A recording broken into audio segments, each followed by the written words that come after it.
Hi guys, this is Neri Osman and I am going to talk about one of my students at my current externship, and he's an adult student and his initials are BA. So for background information, I am currently doing my externship at CSD School located in Whitestone. This school offers special services to kids with autism ranging from 4 years old to 21 years old. So BA is a 21-year-old student with a diagnosis of autism spectrum disorder, and he's currently one of the students on my caseload for this semester. This school does not follow a Common Core, therefore all students are exempt from all the standardized in-state exams. According to Stifel et al. 2018, the delivery of students with disabilities education services involving considerable interaction with GENs is a national and NYC trend.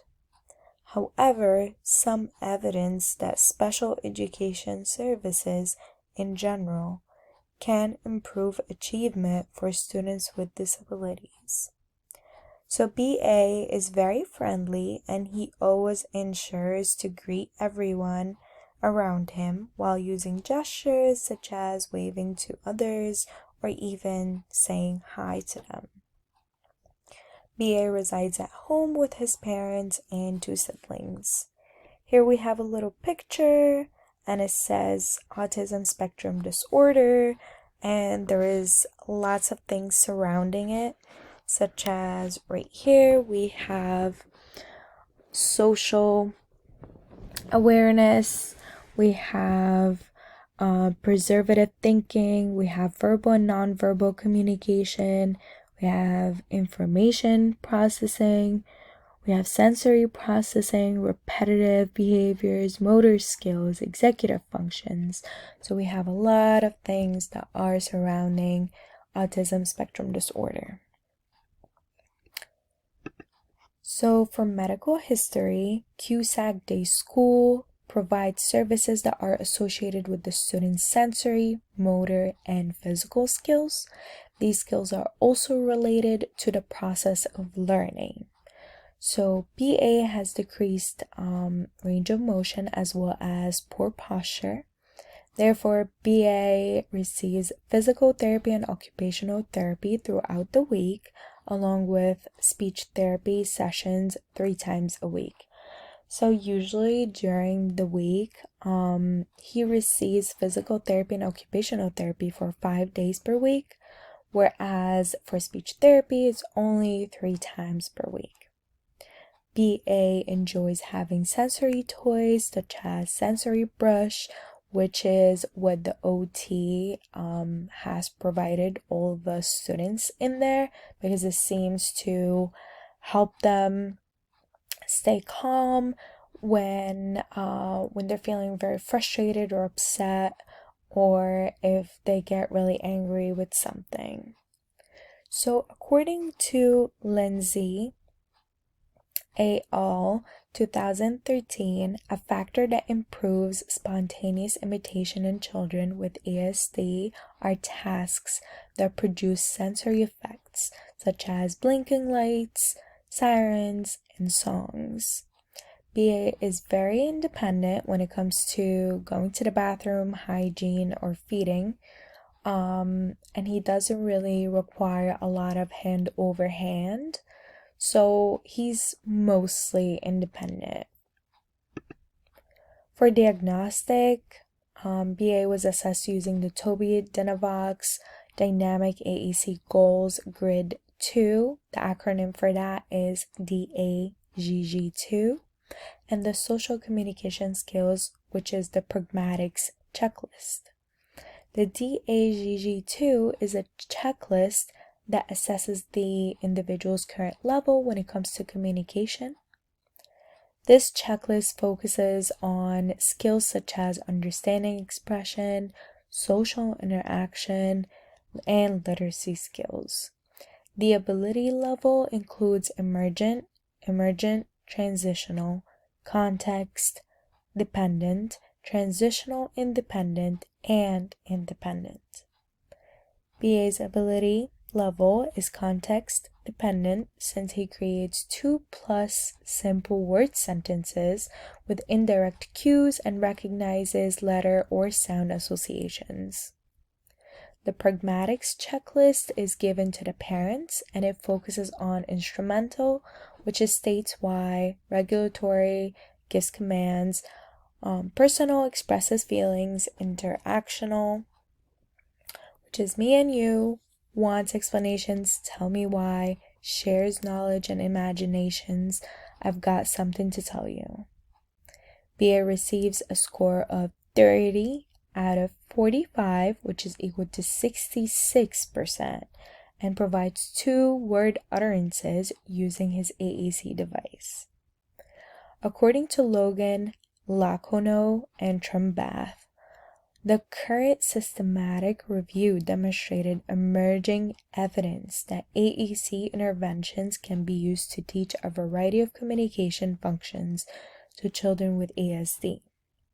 The use of AAC supported communication to make object requests.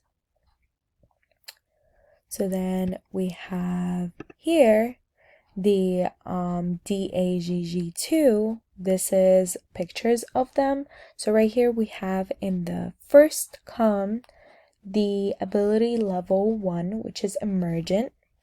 And then we have right here understanding, expression, social interaction, literacy skills, and other. In column number 2, ability level 2, which is emergent transitional, and it goes with the same exact rows. For this one, it's ability level 3, which is context dependent, and again, it goes with the same rows. For number 4, this is transitional independent. Again, it goes with the same rows. And then we have the last column, which is ability level 5, which is independent. This is totally independent. Everything about it is just 100% independent. Right here we have the ability level summary, which is here understanding, expression, social interaction, literacy, skills, and other. Right here we have emergent transitional, context dependent, transitional independent, and independent.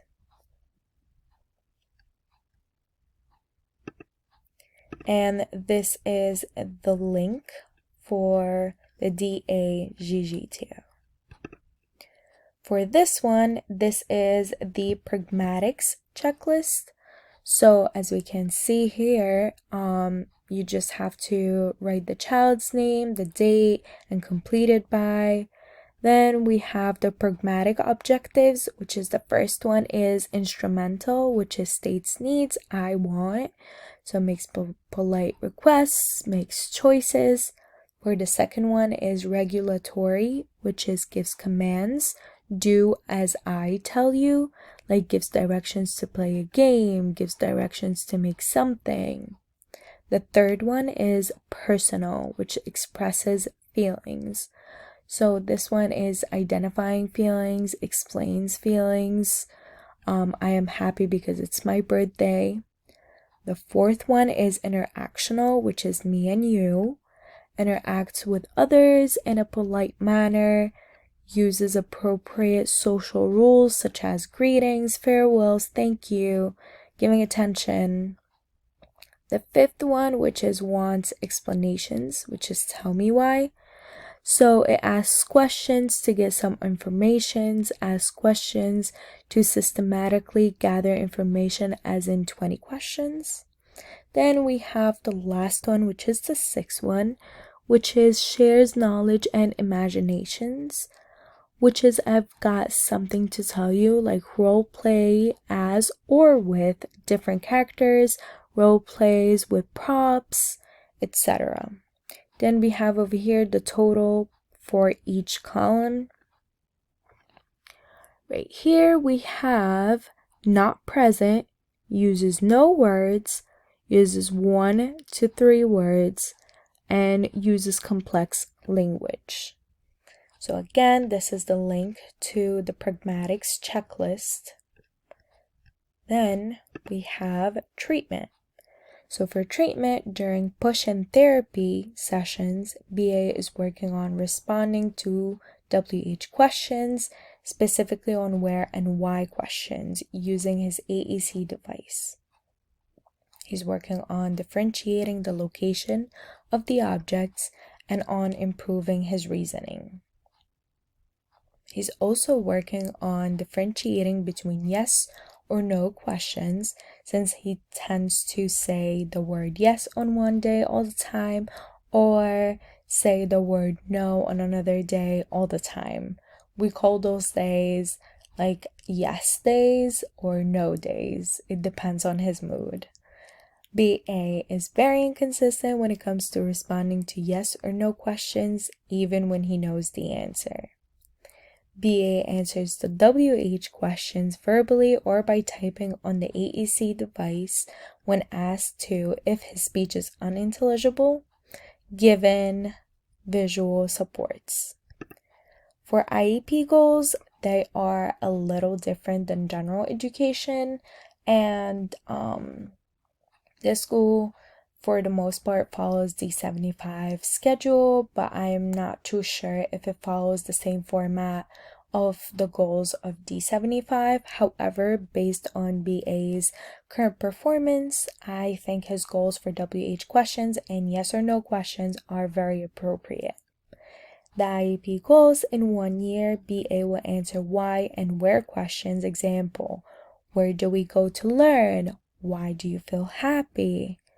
BA will respond to where and why questions about his daily activities using short phrases with 60% accuracy across 5 consecutive sessions. In 1 year, BA will use yes or no and no to discuss a scenario given verbal and visual prompts to answer yes or no questions. BA will answer yes or no questions about his wants or needs, such as, do you want a plate? With 60% accuracy across 5 consecutive sessions. Then we have for management, visual aids such as pictures or flashcards are very helpful for him when it comes to requesting or eliciting responses out of him. Throughout the therapy sessions, he requires a lot of positive verbal reinforcements such as, good job, you're doing so well in this activity, to keep him motivated. BA also requires a lot of patience. He does not like to be rushed, and he seems to perform better when we repeat the question for the second time or third time, so he can have some time to comprehend the question. BA usually earns a reinforcement that he requests for, such as an iPad, snack, or even a walk, after completing 10 tasks at a time during this session. BA receives daily one-to-one ABA therapy sessions throughout the week to manage his behaviors. So his BCBA therapist usually comes in the morning and spends the whole entire day with him to just manage all his behaviors. BA has access to the sensory toys, like the sensory brush over here, that's how it looks like, in the classroom to use at any time, especially during break times from the therapy sessions or throughout the day. And here are my references, and that's all about BA. Thank you so much.